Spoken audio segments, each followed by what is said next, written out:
आपण पाहत आहात ए स्टार न्यूज चॅनल आणि हे आहेत आजच्या ठळक बातम्या।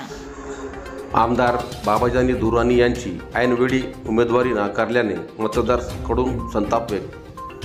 परभणी जिल्ह्यातील मुस्लिम समाजाचे एकमेव नेते आमदार बाबाजानी दुर्राणी यांना राष्ट्रवादी काँग्रेस शरद पवार पक्षाचे एबी फॉर्म दिल्याने आज दिनांक 29 ऑक्टोबर मंगळवार रोजी पाथरी शहरात मोठ्या जल्लोषात नामनिर्देशन फॉर्म भरण्यासाठी रॅली काढण्यात आली व नामनिर्देशन फॉर्म भरण्यासाठी आमदार बाबाजानी दुर्राणी यांनी पाथरी तहसीलमध्ये जाऊन राष्ट्रवादी काँग्रेस शरद पवार पक्षाचे अधिकृत एबी फॉर्म नामनिर्देशन पत्रासोबत जोडून फॉर्म भरल्यानंतर अचानक राष्ट्रवादी पक्षाचे नेते यांच्याकडून आमदार बाबाजानी दुर्राणी यांना फोन आला की आपली उमेदवारी पक्षाने रद्द केली। हे करताच आमदार बाबाजानी दुर्राणी हे आश्चर्यचकित झाले। परभणी जिल्ह्यातील मुस्लिम समाजाचे एकमेव आमदार बाबाजानी दुर्राणी यांना उमेदवारी देऊन ऐनवेळेस उमेदवारी डावलणाऱ्या राष्ट्रवादी पक्षाचे नेते शरद पवार यांच्यावर पाथरी विधानसभेतील समाजातील सर्व मतदारांनी संताप व्यक्त करून उमेदवारी देणे त्यांच्या हाती असले तर मतदान देणे आमच्या हाती आहे असे म्हणत आमदार बाबाजानी दुर्राणी यांना पाथरी विधानसभा निवडणूक जिंकण्यावर शिक्कामोर्तब केला आहे। आमदार बाबाजानी दुर्राणी यांचा ऐनवेळी उमेदवारी अर्ज नाकारल्याने आमदार बाबाजानी दुर्राणी हे आपला उमेदवारी अर्ज माघार घेणार नाही एवढे मात्र खरे। आदित्य ठाकरे यांच्या उपस्थितीत राहुल पाटील यांची उमेदवारी दाखल। परभणी विधानसभा मतदारसंघासाठी महाविकास आघाडीचे अधिकृत उमेदवार आमदार राहुल पाटील यांनी युवासेना प्रमुख आदित्य ठाकरे यांच्या प्रमुख उपस्थितीत आज दिनांक 29 ऑक्टोबर मंगळवार रोजी जोरदार शक्ती प्रदर्शन करत आपला उमेदवारी अर्ज दाखल केला। परभणी विधानसभा मतदारसंघाचे आमदार राहुल पाटील हे कार्यसम्राट म्हणून ओळखले जातात। त्यांनी आपले आयुष्य जनसेवेसाठी वाहून घेतले आहे। जनसामान्यांच्या कामांना प्राधान्य देत त्यांची सोडवणूक करून गोरगरिबांना न्याय मिळवून देण्याचे काम आजवर राहुल पाटील यांनी केलेले आहे। भाजपच्या नेत्यांनी जातीपातीत भांडणे लावण्याचे काम केलेले आहे। या सरकारने 100 रुपयाचा बॉन्ड 500ला केला। गोरगरिबांचा शोषण करणारे सरकार आहे। मोठ्या प्रमाणात बेरोजगारी आहे। गेल्या 2.5 वर्षात एकाही युवकाला नोकरी लागली नाही। महागाई वाढली, त्यावर अंकुश कधी लावणार? आगामी काळात महाविकास आघाडीचंच सरकार येणार आहे। एकाच जिल्ह्याला 2 मेडिकल कॉलेज शिवसेनेने दिले आहे। रहाटे बंधारा शिवसेनेच्या काळातील आहे। बसपोर्ट, नाट्यगृह आदी विकास कामे शिवसेनेच्या काळात झाली, परंतु या सरकारने निधी रोखून ठेवला। मुस्लिम समाज हा मोठ्या संख्येने राहुल पाटील यांच्या पाठीशी खंबीरपणे उभा असल्याचे दिसून येते। त्यामुळे विद्यमान आमदार राहुल पाटील यांनी ही निवडणूक सोयीची जाणार असल्याचे बोलले जात आहे। यावेळी आदित्य ठाकरे, सहसंपर्क प्रमुख डॉक्टर विवेक नावंदर, आमदार राहुल पाटील यांच्यासोबत मोठ्या संख्येने शिवसेनेचे पदाधिकारी, कार्यकर्ता, महिला सहभागी झाले होते। माजी आमदार विजय भांबळे यांनी शक्ती प्रदर्शन करत केला उमेदवारी अर्ज दाखल।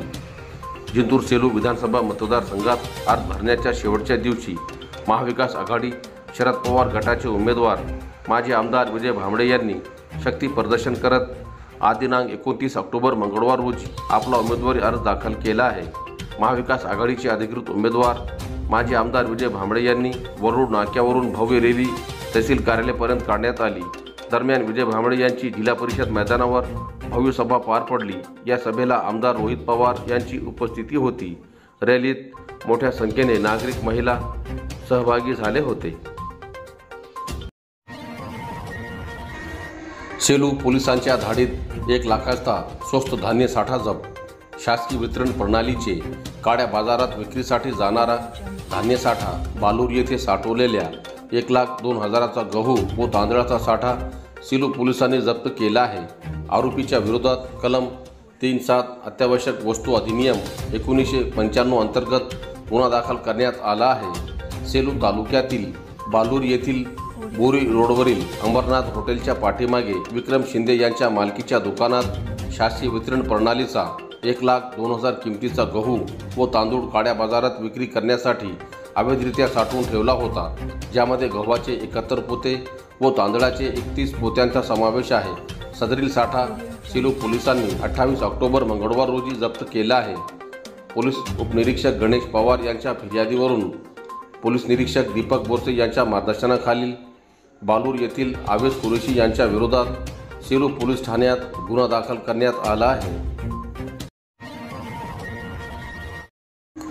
प्रहार पक्षाच्या वतीने अनिल आहिरे यांचा उमेदवारी अर्ज दाखल। परभणी विधानसभा मतदारसंघासाठी परिवर्तन महाशक्ती प्रहार जनशक्ती पक्षाचे अधिकृत उमेदवार अनिल हरिश्चंद्र आहिरे यांना आपला उमेदवारी अर्ज दाखल केला। सामान्य कुटुंबातील उमेदवाराला उमेदवारी देऊन परिवर्तन महाशक्तीचा घटक पक्ष असलेल्या प्रहार जनशक्ती पक्षाने आपले वेगळेपण सिद्ध केले आहे। उमेदवारी अर्ज दाखल करण्यासाठी प्रहार जनशक्ती पक्षाचे परभणी जिल्हा प्रमुख शिवलिंगभाऊ बोधने, उपजिल्हा प्रमुख रामेश्वर जाधव, तालुका प्रमुख उद्धव गरुड, शहर प्रमुख अंकुश गिरी, शहर चिटणीस वैभव संगई, माऊली गरुड, माणिक गरुड, सुधीर देशमुख, शेख राजू, धाराबा कांबळे यांच्यासह आदी पदाधिकारी उपस्थित होते। जोरदार शक्ती प्रदर्शनाने आमदार गुट्टे यांचा उमेदवारी अर्ज दाखल। गंगाखेड विधानसभा मतदारसंघातील महायुतीचे पुरस्कृत राष्ट्रीय समाज पक्षाचे उमेदवार आमदार डॉक्टर रत्नाकर गुट्टे यांनी आज दिनांक 29 ऑक्टोबर मंगळवार रोजी गंगाखेड शहरात जोरदार शक्ती प्रदर्शन केले। गंगाखेड शहरातील बालाजी मंदिरापासून सकाळी रॅली काढण्यात आली। यावेळी राष्ट्रीय समाज पक्षाचे संस्थापक अध्यक्ष महादेव जानकर, आमदार doctor Ratnakar Gutte, Kisan Bhosale, Ganesh Rokade, Iqbal Chaus, Ganpat Bhise, advocate Sayyad Akbar, Sahebrao Bhosale, Sambhaji Pole, Pralhad Murkute, Sandeep Mategaonkar, doctor Sandeep Annure, Hanumant Latpate, Hanumant Munde, Krishna Solanke, Raju Khan यांच्यासह नेते मंडळी, पदाधिकारी व कार्यकर्ता मोठ्या संख्येने रॅलीत सहभागी झाले होते। शेटे गल्ली, सराफा बाजार, भगवती चौक, दिलकश चौक, अहिल्यादेवी होळकर चौक मार्गे डॉक्टर बाबासाहेब आंबेडकर चौकात या रॅलीचा समारोप झाला। यावेळी या ठिकाणी सभा आयोजित करण्यात आली। या सभेतून अन्य नेते मंडळीसह आमदार रत्नाकर गुट्टे यांनी जोरदार टीका टिप्पणी केली। गंगाखेड विधानसभा मतदारसंघाच्या विकासाकरिता मी सदैव कटिबद्ध आहो अशी ग्वाही त्यांनी यावेळी बोलताना दिली। मनोज जरांगे समर्थक बाळासाहेब काजळे यांची उमेदवारी दाखल। मराठा आरक्षणाच्या मुद्द्यावर मनोज जरांगे पाटील यांनी येत्या विधानसभेत इच्छुक उमेदवाराचे अर्ज दाखल करण्याचे ठरविले होते। म्हणून जिंतूर सेलू विधानसभेत उमेदवारी दाखल करताना अनामत रक्कम भरण्यासाठी चक्क मराठा समाजातील नागरिकांनी 1, 2 व 5 रुपयांची नाणी जमा करून दिली असल्यामुळे मोजदाद करताना प्रशासनाची डोकेदुखी वाढली होती। मराठा समाजाला ओबीसी प्रवर्गातून आरक्षण मिळावे यासाठी मागील 1.5 वर्षापासून मनोज जरांगे पाटील आपला लढा लढत आहे। मात्र राज्य सरकारने मोठं आरक्षण दिले नसल्यामुळे येत्या विधानसभेत उमेदवार उभे करण्याचे ठरविले होते। यासाठी आरक्षण चळवळीतील काम करणाऱ्या कार्यकर्त्यांना आपापले उमेदवारी अर्ज दाखल करण्याचे सांगितले होते।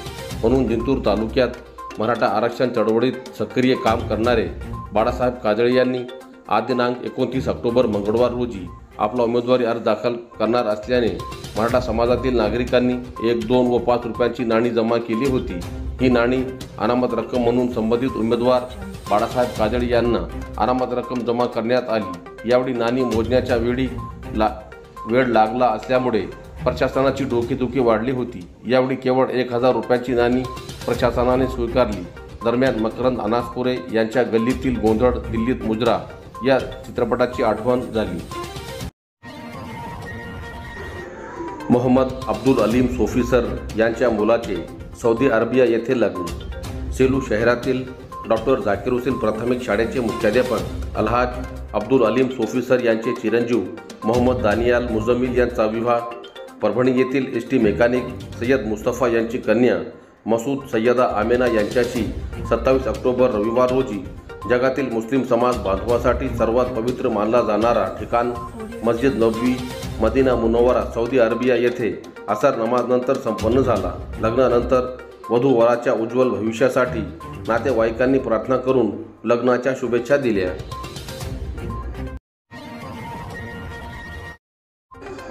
मनसेकडून श्रीनिवास लाहोटी यांचा उमेदवारी अर्ज दाखल। महाराष्ट्र नवनिर्माण सेनेचे अध्यक्ष राज ठाकरे यांनी परभणी शहरातील श्रीनिवास व सोनू लाहोटी यांच्यावर विश्वास दाखवत त्यांची परभणी विधानसभेसाठी उमेदवारी दिनांक 27 ऑक्टोबर रोजी जाहीर केली होती। आज दिनांक 29 ऑक्टोबर मंगळवार रोजी अत्यंत साधेपणाने श्रीनिवास लाहोटी यांनी आपला उमेदवारी अर्ज निवडणूक अधिकारी यांच्याकडे दाखल केला। यावेळी लाहोटी यांच्यासोबत त्यांचे आई वडील जिल्हाध्यक्ष अर्जुन टाक, आशिष जैन, तेजस संगई, अक्षय टाक, स्वप्नील सावंत, राहुल कनकुटे, धनंजय लाहोटी, सुमेश भुजबळ उपस्थित होते.